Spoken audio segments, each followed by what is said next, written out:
Hello दोस्तों, जय हिंद, जय भीम, जय संविधान। एक नई क्लास लेकर के हम आपके लिए आए हैं, कुछ महत्वपूर्ण प्रश्न लेकर के आए हैं। इग्नू के अंदर एक सब्जेक्ट कोड है BPYM161।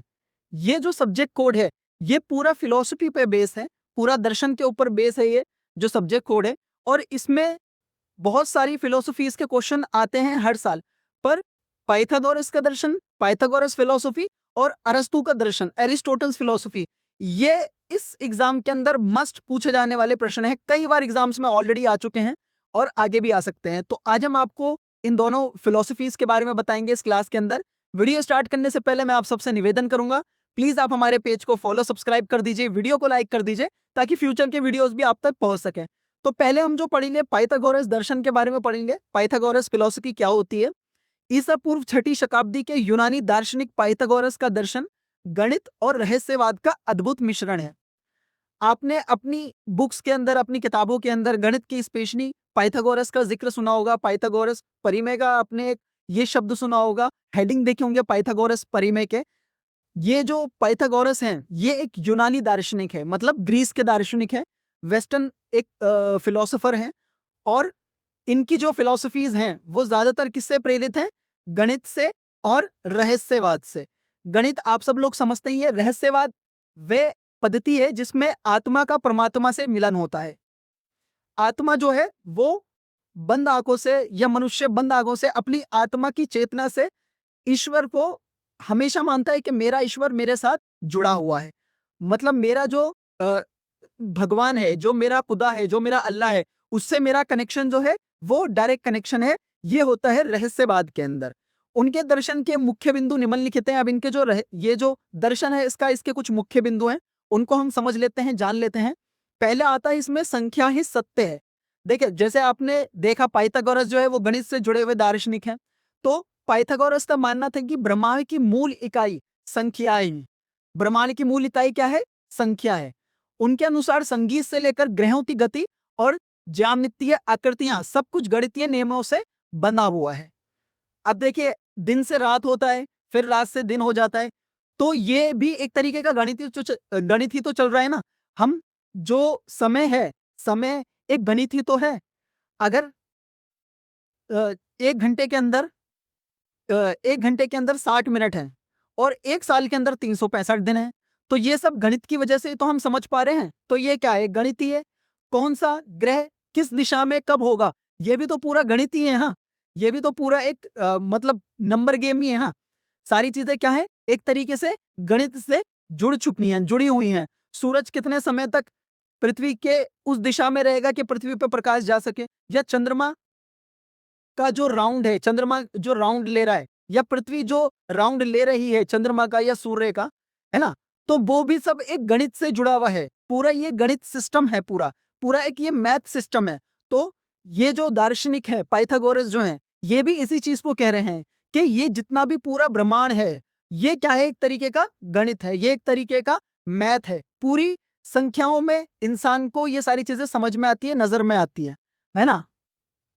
उनके अनुसार संगीत से लेकर ग्रहों की गति और ज्यामितीय आकृतियां सब कुछ गणितीय नियमों से बना हुआ है। अगर हम संगीत की भी बात करते हैं, अगर हम संगीत को भी लेते हैं, तो संगीत के अंदर मान लीजिए कोई पर्सन है, कोई गिटार बजा रहा है, तो वो भी तो एक तरीके से गणित के हिसाब से तो उसको बजाता है ना। कितनी बार मुझे कौन से तार पे छूना है ना, कितनी बार मुझे कौन सा तार बार बार उस पर प्रेशर डालना है। तो ये सब क्या है? ये एक तरीके का गणित ही है। और क्या मानते हैं ये? आत्मा का सनातन पुनर्जन्म।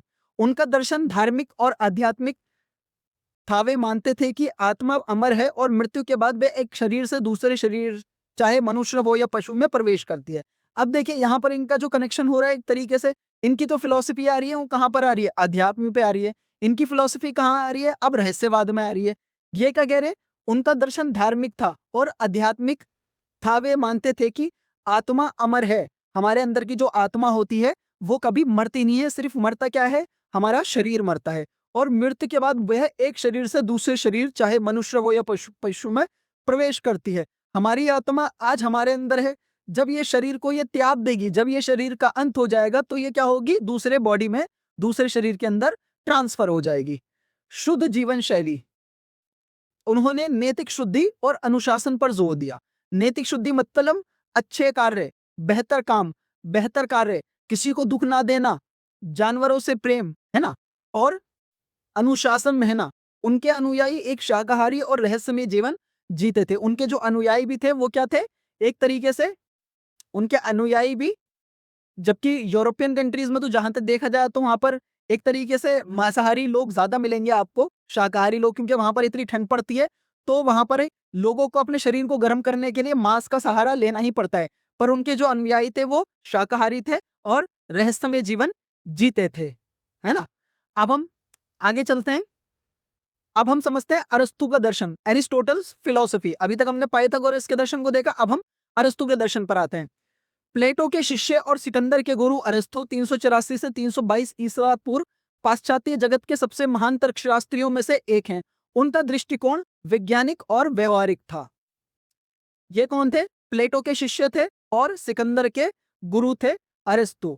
अब आप मुझे कमेंट में जरूर बताइएगा कि प्लेटो के जो गुरु थे उनका नाम क्या था। वो भी एक फिलोसोफर थे और वो भी यूनान से ही ताल्लुक रखते थे, ग्रीस से ही उनका ताल्लुक था, और वो बहुत महान एक दार्शनिक थे। उनका नाम आपको कमेंट करना है। अनुभववाद, एम्पेरिसिज्म। उनके गुरु प्लेटो मानते थे कि सत्य विचारों की दुनिया में है, लेकिन अरस्तु का मानना था कि सच्चा ज्ञान हमारी इंद्रियों और भौतिक दुनिया के अनुभव से आता है। अरस्तु क्या मानते थे? अरस्तु मानते थे कि हमारी जो इंद्रियां हैं, जो मैं देख पा रहा हूं, जो मैं महसूस कर पा रहा हूं, मतलब जो मैं छू सकता हूं, जो भौतिक है, वह ही सत्य है, वह ही एक तरीके से ज्ञान पाने का स्रोत है ना। वो भौतिक दुनिया के अनुभव से आता है। वो कोई आपके मतलब के कोई कुदरती आपके अंदर नहीं होगा। जब तक आप अनुभव नहीं लोगे दुनिया का, चीजों का अनुभव नहीं लोगे, तब तक वो आपको नहीं मिल पाएगा, है ना। अनुभववाद में ये बिलीव रखते थे। अब इसके बाद देखिए कारण का सिद्धांत, कैजुअलिटी। अरस्तु के अनुसार किसी भी वस्तु को समझने के लिए उसके 4 कारणों, पदार्थ, मटेरियल, आकार, फॉर्मल, प्रेरक, एफिशिएंट और अंतिम उद्देश्य, फाइनल को जानना आवश्यक है।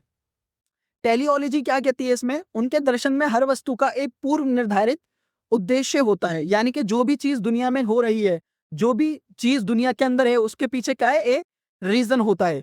जैसे बीज का उद्देश्य है एक पेड़ बनना, है ना। तो वो क्या मानते थे कि जो भी चीज दुनिया में होती है उसके पीछे एक जरूर वजह होती है, एक जरूर मंशा होती है। राजनीति और नैतिकता। अरस्तु के अनुसार मनुष्य एक राजनीतिक प्राणी है।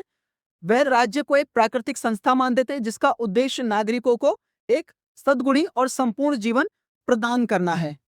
अब हम इस पे निष्कर्ष पे पहुंचते हैं। निष्कर्ष क्या कहता है? पाइथागोरस का दर्शन ब्रह्मांड के आध्यात्मिक और अमूर्त गणितीय सत्य को उजागर करता है।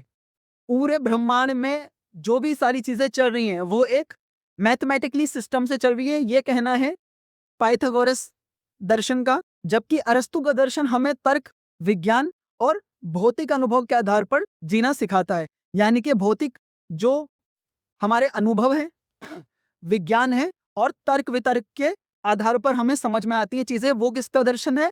अरस्तु का दर्शन है। मतलब अरस्तु मानते हैं कि कोई भी चीज, कोई भी काम होने के पीछे कोई ना कोई वजह होती है। अगर ईश्वर है तो ईश्वर के पीछे भी वजह होगी, है ना। तो ये तर्क वितर्क और ज्ञान में, विज्ञान के अंदर ये बिलीव रखते थे। तो ये हमारे 2 बहुत महत्वपूर्ण प्रश्न हैं। आप इनको बहुत अच्छे से अंडरस्टैंड करिएगा, बहुत अच्छे से प्रिपेयर करिएगा, एग्जाम के अंदर बहुत उपयोगी हैं। और अगर हमारा वीडियो अच्छा लगता है तो प्लीज वीडियो को लाइक करिए, सब्सक्राइब करिए और हमारे पेज को बहुत ज्यादा प्यार कीजिए। Thank you so much. Have a good day.